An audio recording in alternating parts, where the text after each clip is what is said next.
Hey, I get this question a lot. How do you introduce Piano Marvel to your students or parents? So there are three things that I do I'd like to explain. Number one, I like to sell myself first as a piano teacher. Number two, then I open a free Piano Marvel account for them. And number three, I show them effectively how to use Piano Marvel in a way that gets them super excited.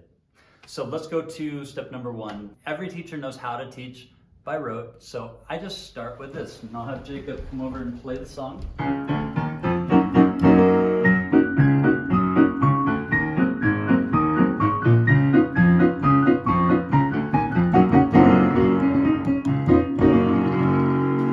Okay, so once they are loving that, they're like, I got my teacher, this is the one I want. Then I introduce them to reading, and I use Piano Marvel for that. So set them up with a free account, and then go into the method.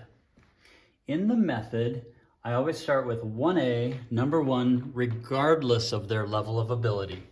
And this is important because you want to take a very short piece that just shows you how to use the software. And then you have a video here. So I'll show them, you can watch this video that explains everything you need to know about this. And then this learn notes here, that practice, if you click on it, then I'll have Jacob go ahead and play a wrong note. And then I'll have him play the right note, and he'll see that it gives feedback instantly. So go ahead and play the right note all the way through. When they get to this part, I show them what their score is, how many notes they got wrong, and I have them try again. So go ahead and play that again, and play them all right. And this time, you can see you did a lot better, you got 100%. So now you're ready for the play. We'll go ahead and do the play now. 1, 2, set, go.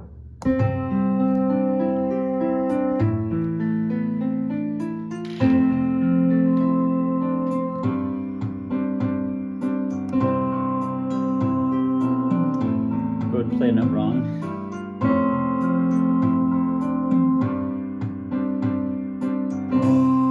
So I like to show them at this point that it gives feedback and it gives them the score, and then they do it again until they get 100%. So then I have them do 1, 2, 3 or 4. If they get a 100%, then I do this cool little trick where I have them come over here to the puzzle, and I'll say, go ahead, put a puzzle piece in, and then grab a Skittle and take it back to your piano. Sometimes they'll eat it, sometimes they don't. You can use Cheerios or whatever if you don't want to use sugar. And then they try to get as many Skittles as they can in like 10 or 15 minutes, and I'll just let them go through.